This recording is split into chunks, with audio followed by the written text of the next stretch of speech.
जय श्री राम दोस्तों, आप देख रहे हैं YouTube चैनल ज्ञान स्टार प्लस। तो दोस्तों, आप सभी का हार्दिक स्वागत और अभिनंदन। देखिए दोस्तों, आज हमने आपके लिए कमेंट चुना है श्रीमान सरोज भगवती जी का। और सरोज जी लिखती हैं, इनका कमेंट पढ़ के सुनाता हूं। निरंकार को कुण नर जाया, कुण ने शंकर गोद खिलाया। दरा गगन विच बूटा बड़का, जहां झूले निर्गुण का लड़का। इसका अर्थ बताना है दोस्तों। बहुत अच्छी बात है श्रीमान सरोज भागवती जी, हम आपका ही कमेंट चुन रहे हैं और आज इसी का उत्तर देंगे। देखिए, निरंकार के बारे में आपने एक दो लाइन हमारे लिए लिख के दिए। मेरा तो मन करता है कि आप ये पूरा भजन ही मुझे लिख के और मेरे व्हाट्सएप नंबर पर डाल दें। मुझे इसको पढ़ने में बड़ा आनंद आता है, सुनने में बड़ा आनंद आता है, इसको गाने में भी बड़ा आनंद आता है। तो दोस्तों, जो भाई हमारे चैनल पर नए हैं उन भाइयों से मेरा निवेदन है कि वे हमारे चैनल को सब्सक्राइब जरूर कर दें, क्योंकि आपका एक सब्सक्राइब हमारे लिए कितना महत्वपूर्ण होता है, जिससे कि आपके पास भी हमारे वीडियो का नोटिफिकेशन पहुंच जाए और आप हमारे नोटिफिकेशन को पढ़ के हमारा वीडियो देख लें। बहुत अच्छी बात होती है ना दोस्तों। तो देखिए श्रीमान सरोज भागवती जी, आपने बहुत सुंदर शब्दों में ये लिखा है। इसका मैं वर्णन ढंग से कर पाऊं या नहीं कर पाऊं मुझे क्षमा करें, लेकिन मैं कमी नहीं छोड़ूंगा, क्योंकि मुझे भी कुछ एक ऐसे गुरु मिले जिन्होंने निरंकार के कुछ एक भजन मुझे बताए थे और वही भजन आपकी भाषा में है और वही मैं बता रहा हूं। तो देखिए, पहली लाइन में लिखा है, निरंकार घर किसने जाया, किसने शंकर गोद खिलाया। ये प्रश्न अपने आप में अनूठा है। और दूसरा प्रश्न क्या है कि धरा गगन विच बूटा बड़का, जहां झूले निर्गुण का लड़का। एक लाइन इसमें से दी है। दोनों भजन निरंकार से बड़े अच्छे लिए गए हैं। देखिए, भगवान शिव को गोद तो दोस्तों आप सभी जानते हैं किसने खिलाया था, माता अनसुईया ने। क्योंकि अनसुईया सती जो हुई थी ना, उन्होंने तीनों देवताओं को बालक बना दिया था, लेकिन निरंकार को किसने पैदा किया, ये अपने आप में अनूठा शब्द है। बताया जाता है कि भगवान ब्रह्मा और श्री हरि विष्णु के बीच जब कहासुनी चल रही थी, उस समय त्रिशूल अड़ा दिया था भगवान शिव ने। यही स्वयंभू हैं, यही निरंकार हैं, क्योंकि इनका कोई आकार नहीं है। तो इस तरह से ये स्वयं प्रकट हुए हैं। और कि बताया गया है, महामाया देवी आदि शक्ति जो हैं, जो प्रारंभिक शक्ति है, उन्होंने ही इनको पैदा किया है। तो देखिए, एक भजन के माध्यम से कुछ एक कविता का रचने वालों ने भी लिखा है कि अमर पेड़ खड़ा एक बड़का, जहां झूले निर्गुण का लड़का। ये दूसरी लाइन है। रूम रेख अंगना जिनके ना पत्ता ना डार है, और निर्गुण की वाणी को चातुर समझो उल्टा ज्ञान है।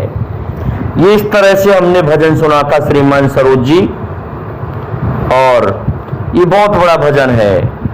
इस तरह से हमने इसको सुन रखा है पूरे को, कि आगे क्या कहा है, रूम रेख अंगना जिनके ना पत्ता ना डार है, निर्गुण की वाणी को चातुर समझो उल्टा ज्ञान है।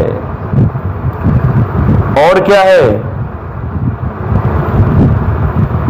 बहुत बड़ा भजन है ये अपने आप में। इसमें 4 कड़ियां हैं। फिर क्या कहा है, इसका उत्तर इस तरह से दिया है कि हमारे गुरु ने करिए लखाई, बामे भोजन पावे। इस तरह से एक भजन गाया है निर्गुण के ऊपर ही, जो कि बहुत बड़ा भजन है। ये भजन की कॉपी हमारे पास से अब कहीं इधर उधर रख दी है हमने, इसलिए हम उसको ढूंढ नहीं पाए। नहीं, दोनों भजन अपने आप में अनूठे हैं। इसमें निर्गुण भगवान की जो बात कही गई है, इसे उल्टी समझिए। जैसे किसी बड़का पेड़ की जड़ों को उल्टा कर दिया जाए, नीचे की तरफ पत्तों को कर दिया जाए, इस तरह से इस वाणी को समझिए। और इनका जो शरीर है, उनकी कोई रूम रेख अंग नहीं है, अर्थात ऐसा शरीर है जैसे कोई आत्मा निकल जाती है और वो दिखाई दे, उसको छुए तो वो छुई नहीं जाती है। इसी तरह का इनका शरीर है। और क्या है, महल बनाया है, लेकिन उसमें कहीं बैठने के लिए स्थान नहीं है, सोने के लिए। लेकिन हमारे गुरु ने करिए लखाई उसमें भोजन पावे, अर्थात उसी में, उस महल में ही बैठ के भोजन करते हैं निर्गुण भगवान और उसी में सोते हैं। इस तरह का प्रसंग है। ये आध्यात्मिक पहेली बहुत गजब की डाली है श्रीमान सरोज जी। निर्गुण के बारे में मैं कितना वर्णन करूं उतना ही थोड़ा है। और फिर जब साकार सृष्टि चलने लगती है तब कुछ दिखाई देता है। क्या कहा गया है?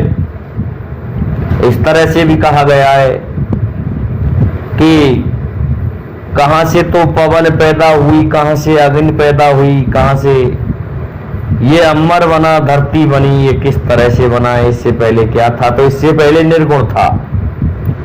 निर्गुण जिसका कोई उस अर्थात गुण ही नहीं है, बिना गुण के, और गुण नहीं है तो उसमें कोई सुगंध भी नहीं है। सुगंध नहीं है, सुगंध दोस्तों पृथ्वी से आती है, इसलिए पृथ्वी भी नहीं थी। इस तरह से निर्गुण के बारे में कहा गया है। और निर्गुण का लड़का अब कौन था जो बढ़ के पेड़ से झूल रहा था? ये भी अनूठी बात है। लेकिन जब सृष्टि साकार की तरफ लाते हैं वहां जाके कहा गया है। इससे पहले निर्गुण में ही एक शब्द और बोला गया है निर्गुण वालों ने कि बोले ना शब्द बड़ा खोजी, अर्थात शब्द था ही नहीं उस समय।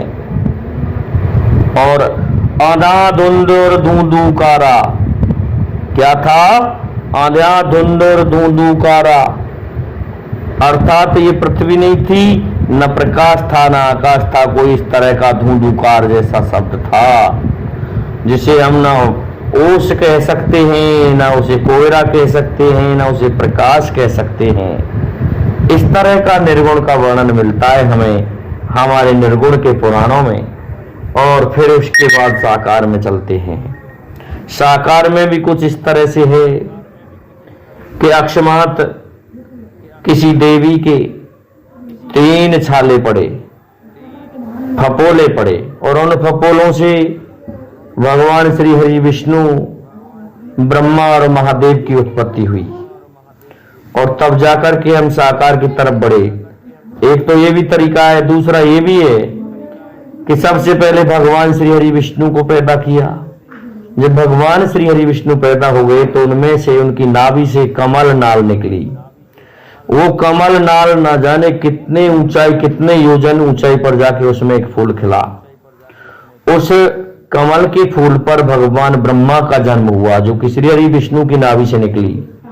दोस्तों वो कमल नाल और क्या है, आजकल जिसे हम नाल बोलते हैं, नार बोलते हैं, वही उसी का स्वरूप है कमल नाल। और उसमें ब्रह्मा जी उत्पन्न हो जाते हैं। फिर ब्रह्मा जी के लिए ये कहा गया कि ब्रह्मदेव तपो, लेकिन तपना जानता ही नहीं था ब्रह्मा। ब्रह्मा सोचने लगा तपस्या करने के लिए कहा गया है, तो ये तपो तपो कह के न जाने कितने हजार वर्ष इन्होंने बिता दिए। फिर उसके बाद में इनके लिए एक आदेश हुआ, अक्षमात एक वाणी आई कि रचो। अब ये रचें तो कैसे रचें? इस तरह से इसमें साकार में हम पहुंचते हैं। इन तीनों से पहले फिर क्या है, जब इन दोनों में बाकराबाद, जिसे हम आपस में एक तरह से क्या बोल सकते हैं, बाती बातों का झगड़ा हो रहा था। जब दोनों देव भगवान श्री हरि विष्णु और ब्रह्मा आपस में लड़ने को उतारू थे, तो उसी समय तीसरे स्वयंभू भगवान श्री हरि के साथ और ब्रह्मा के साथ में बीच में भगवान स्वयंभू प्रकट होते हैं, जिन्हें भगवान शिव कहते हैं। और उन शिव को भी एक देवी ऐसी हुई जिनका नाम सती अनसुईया है। सती अनसुईया ने तीनों देवों को गोद में खिलाया था, और कोई ऐसा पैदा नहीं हुआ जिसने शंकर जी को गोद में खिलाया हो। तो दोस्तों ये हमारी निर्गुण से संबंधित कुछ एक बातें थी। साकार से पहले निर्गुण ही था, निराकार ही था। वैसे निर्गुण का है, लेकिन निराकार घर किसने जाया, किसने शिव को गोद खिलाया, ये भजन हमने अच्छी तरह से सुना है। तो श्रीमान सरोज भागवती जी, आप अपना ये भजन हमें पूरा लिख के व्हाट्सएप पर भेजें तो हम आपको व्हाट्सएप नंबर भी दे सकते हैं। लेकिन यूट्यूब के कुछ एक नियम है, आप हमें पहले कमेंट करो और फिर हम आपके लिए हमारा नंबर लिख देंगे। आप हमारे उस नंबर को ले लो, थोड़ी देर बाद हम उस नंबर को हटा देंगे, तब आप हमें उस नंबर को व्हाट्सएप से भेजें तो अच्छा है। इस भजन को, ये भजन हमारे पास से भजनों की कॉपी कहीं रखी जा चुकी है, गायब हो गई है, नहीं तो निर्गुण पर एक आध 15 भजन थे उस कॉपी में। और उस्ताद हमारे कौन थे, एक बाबा हुआ करते थे हरि सिंह। हरि सिंह बाबा ने इन सभी को बड़े अच्छे ढंग से पिरोए रखा था। उनकी वाणी जब इन भजनों में चलती थी तो अलग ही रस आता था। तो आज के लिए मैं बता रहा हूँ, ये आध्यात्मिक के साथ साथ दोस्तों साकार में भी है।